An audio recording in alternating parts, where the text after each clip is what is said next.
Hello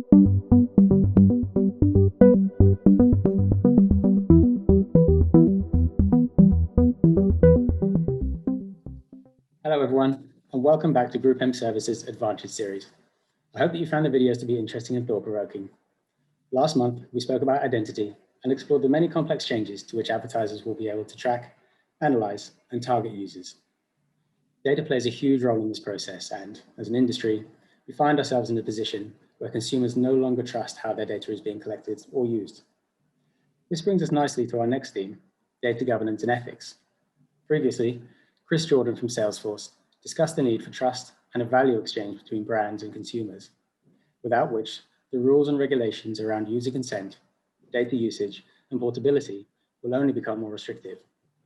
The issue is highlighted by GroupM's consumer eye research, which surveyed over 13,000 middle to upper income consumers between the age of 18 and 49 across 23 countries about trust in digital marketing.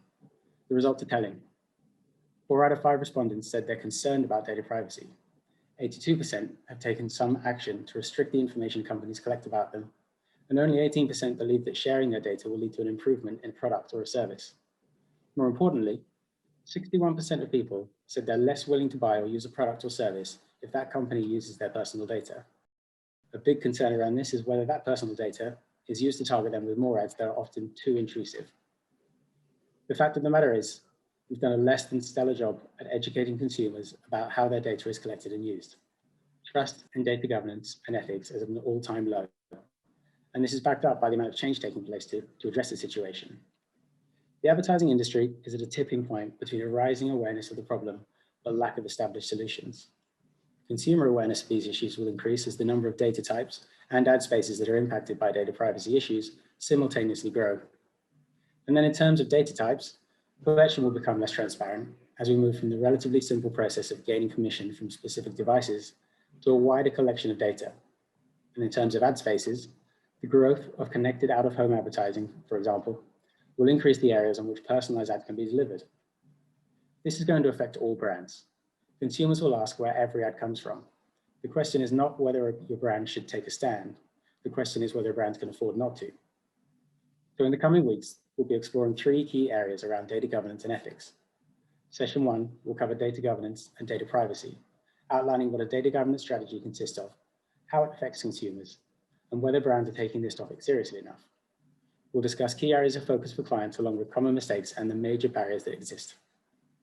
In session 2, we'll be speaking with Lotami and our global data and tech team to define what data quality means to different companies, discussing bias in the way data is collected, and whether it's necessary to have one-to-one conversations with consumers.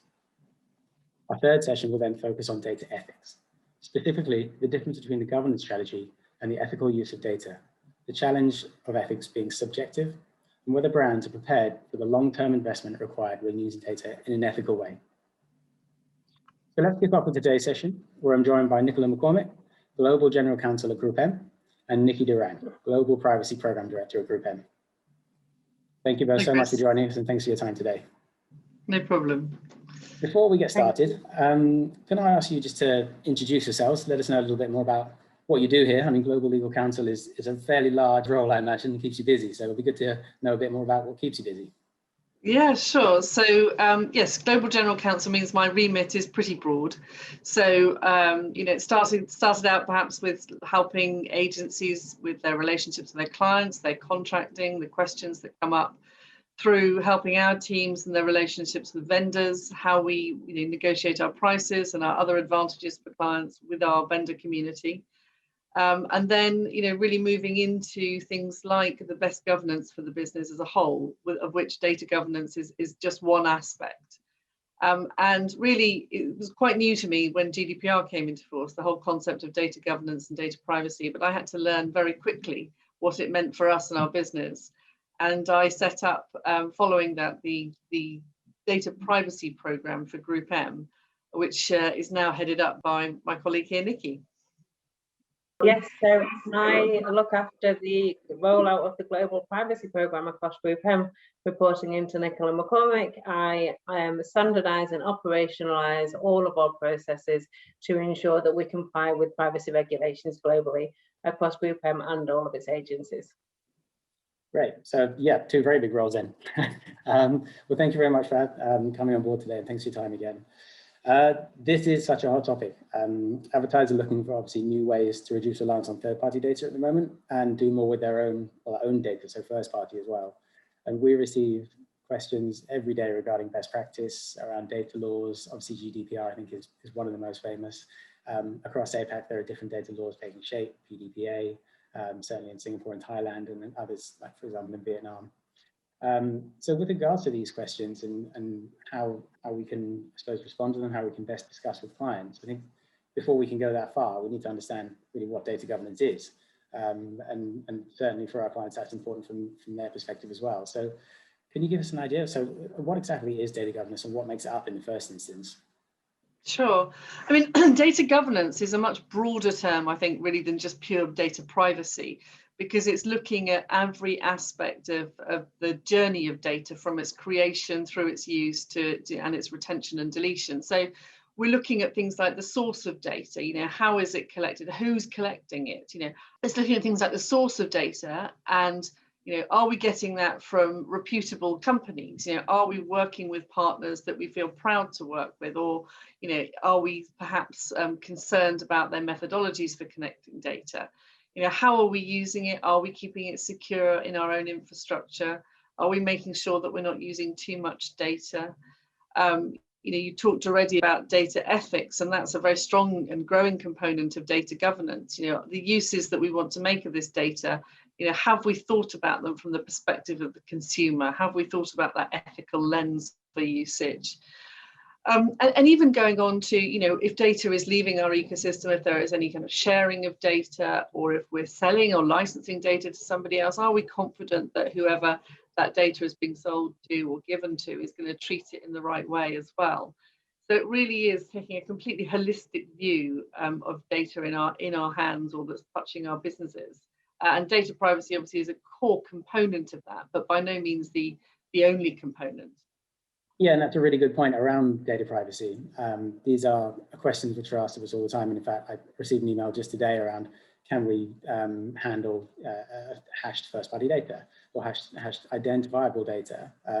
Obviously, always pass these on to Alison, the legal team. But it's a case of just a lot of people not being quite too sure about data governance and whether or not that's just data privacy.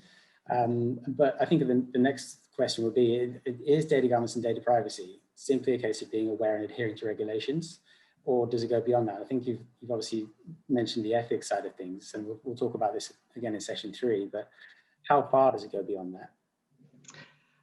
It goes quite a long way beyond that, I think, because, you know, that is the data privacy regulation. It's only focused on personal data, so personal data that relates to an identifiable individual.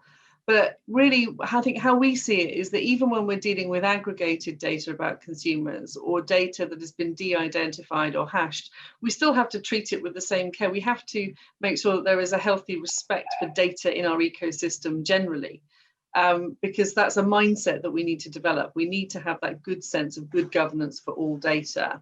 So it goes much broader, and that what this comes back to really is the themes that I talked about earlier. You know, where is the data coming from? How are we using it? And where does it go after we finished with it? And those are questions that data privacy doesn't necessarily touch on, but we still have to have, you know, strong process and governance around them.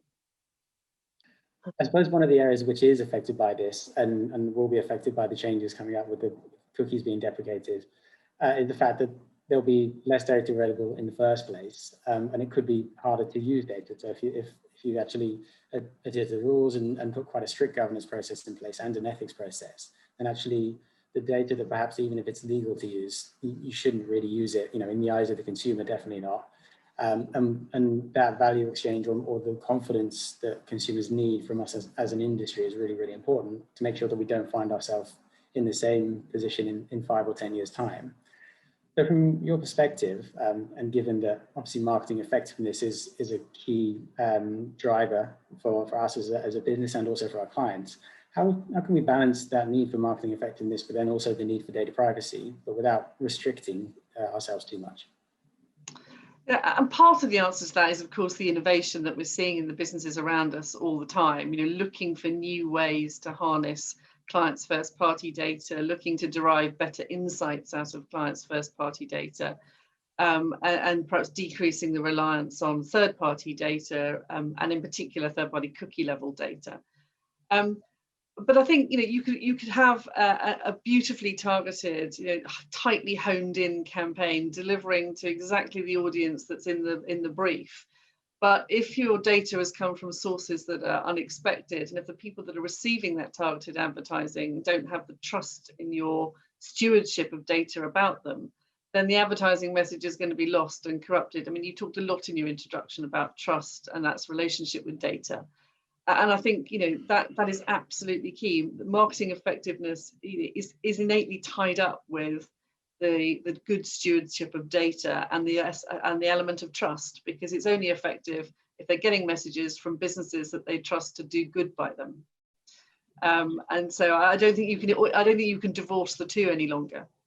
I think that's a really good point, and obviously the effectiveness of data or that messaging, as you speak to, will only increase, providing that it is to the right user and obviously in the right context and is correct data. And it can be really rich. So if it's a brand speaking to a user and it's about something which is close to them, but at the same time adding value to their life, then that's why I think it works well. But if it's too close to them and feels like it's impeding on their lives, or it feels like it's about something a bit too personal, which is I think where the ethics side comes in, and that's where it can quickly go wrong. So there is a fine balance to, I suppose, deal with here. But then there's the other end, and you mentioned bad actors, etc. There are also, I suppose, many actors in the industry who don't really, it seems, care too much about it. I mean, there's the research that says users and the consumer wants privacy, and they're concerned about what's being done with their data. But then at the same time, there are also the schools of thought where you click on the consent buttons without even reading what's in there, because I want to get to the content faster. I want to watch that video faster. And so you could argue that there are actors out there who really just don't put this as a priority. So what would you say to someone who says that, who says it's just not a priority for them right now? I think it's a difficult one to answer, isn't it? We at GroupM can only go so far in protecting the interests of our clients from a data governance perspective. And we can look at our supply chain, we can look at how we ourselves deal with data internally. We've got in place a lot of processes in order to help protect brands, use of data. But with this increasing emphasis on first-party data, clients themselves are going to, I think, begin to really want to have an active part in that building of trust with consumers. And I don't think that very often there is a disregard for good governance. I think there are perhaps vendors out there who are excited by technological developments and new ways that enable them to collect data. And perhaps the excitement with the enablement gets ahead of the engagement with the governance. Or I think there are times when people haven't seen it as a priority in the past and are having to learn about it, and just need to have some guidance along the way and need to see the impact. Research, for example, the research that you were talking about earlier, the actual impact on consumers of the way in which their data is dealt with. And I think when you listen to those research statistics that you cited, it's very difficult to think that any brand, for example, is going to start disregarding the importance of data governance for them, particularly in relation to their first-party data. Yes, absolutely. So these are great points, and I think it brings us very well onto the next question in terms of some of the watch outs and perhaps barriers you see regarding this area and what can be done to avoid them, and I suppose why the privacy program has been put in place as well. So from your perspective, and then Nikki as well, to bring the privacy program perspective into this, can you just talk to those watch outs or barriers that you see? I think one of the biggest problems, and it is perhaps a thread that goes through all these conversations that we've been just having, all the questions, is that people just don't know how to apply privacy laws to our world.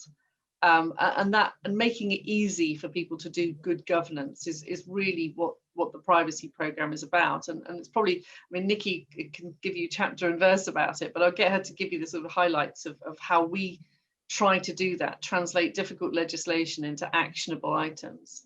Nick.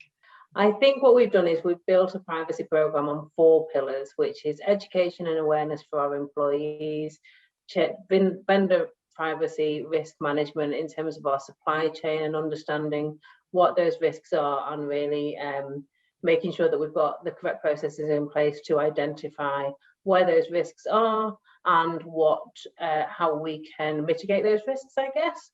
We have quite a robust program for vendor onboarding through OneTrust, and we really do drive that across all of the agencies globally.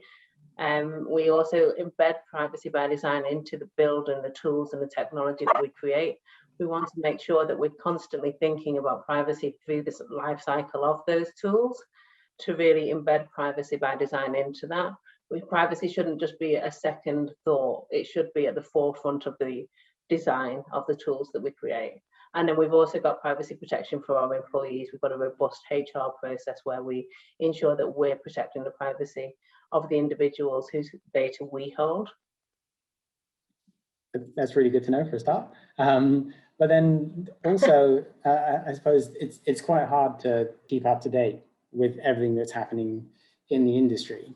From a privacy perspective, from a governance perspective, I know that there are headlines around the laws, which seem to change on a regular basis, and whether a law is coming into place and then they get pushed back quite often, or they do come into place without us really realizing.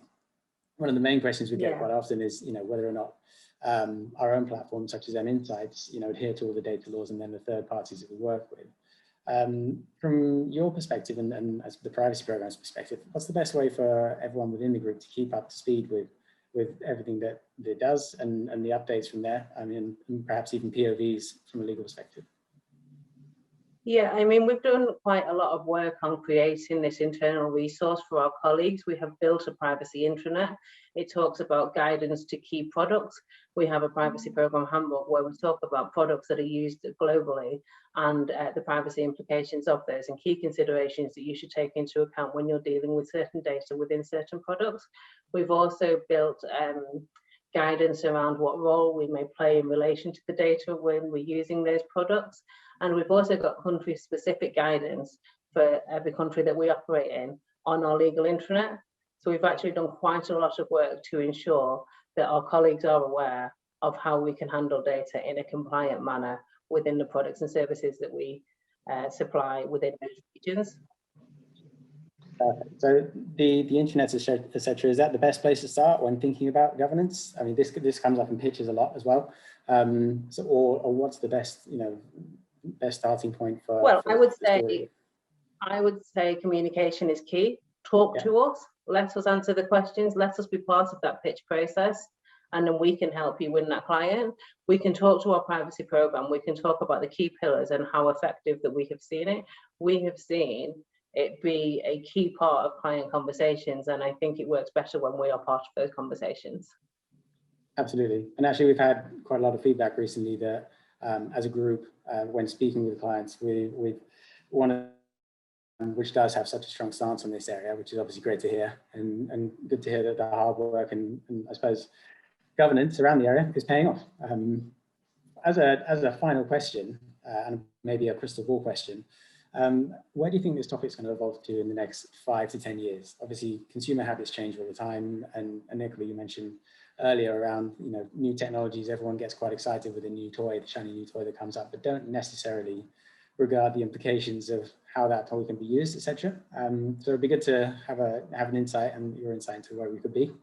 It is just a massively growing topic. I suspect an army of Nikkolas will be marching through every business everywhere with lots of guidance and tools to help us to navigate it. I'm not a technologist, so predicting where the technologies are going, I'm afraid, is rather beyond my scope. But clearly, our focus for the next couple of years is on first-party data, and the activities that our agencies will be doing will be all about deriving the insights and better using and enriching that first-party data. So there's a very close working relationship between us and our brands in terms of coordinating our approach to data governance. I think the ethics piece is going to become more and more prevalent. The balance between what we can do in terms of technological advances with how we can sniff data, sensor data, use all sorts of data collected in all sorts of ways, and the ways then ways that we're actually ethically comfortable with collecting data. I think there's going to be a real tension between that needs to be ironed out. I don't foresee that there is going to be any greater regulation. I don't think anything's ever going to take it higher than the GDPR.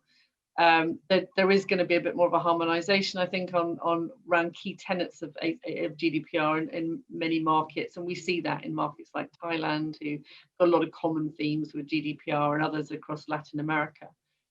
So I think what I hope is that it's just going to become much more everyday part of our lives, and that people are becoming much more familiar with the requirements, and so it becomes entirely natural to think of good data governance and good stewardship, instead of it being no one knowing quite what to do, as it was in the case sort of 3 or 4 years ago.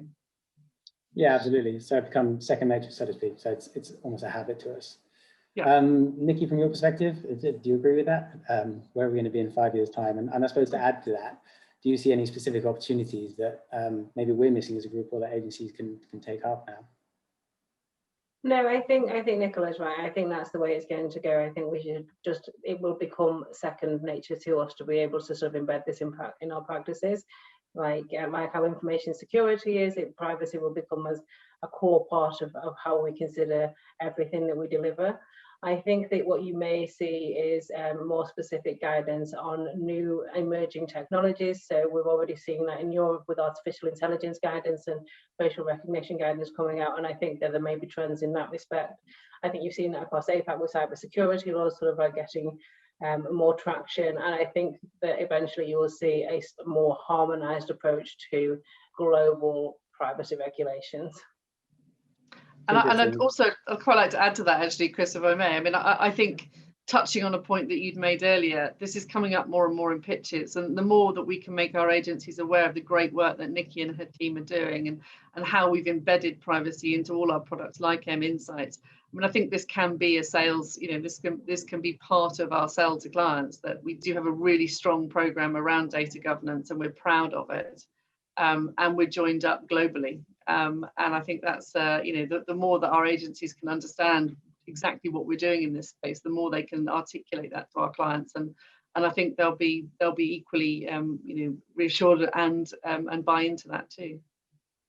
I think that goes to the vendor risk management as well. I think our clients really do see that as a massive win for GroupM. It sets us apart, I think, from a lot of different agencies and what we do in that space.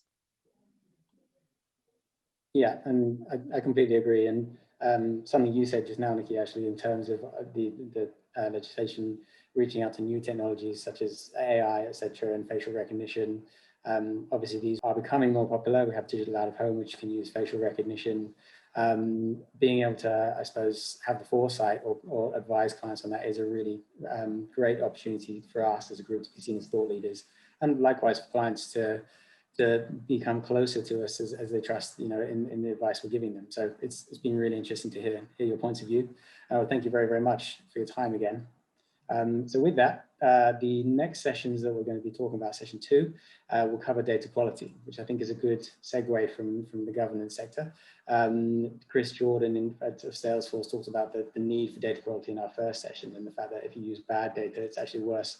You may as well use no data at all. So we'll be covering that topic off in detail with Lotami and our global data and tech team, Don Benton. So stay tuned for that. Otherwise, Nicola and Nikki, thank you so much for your time.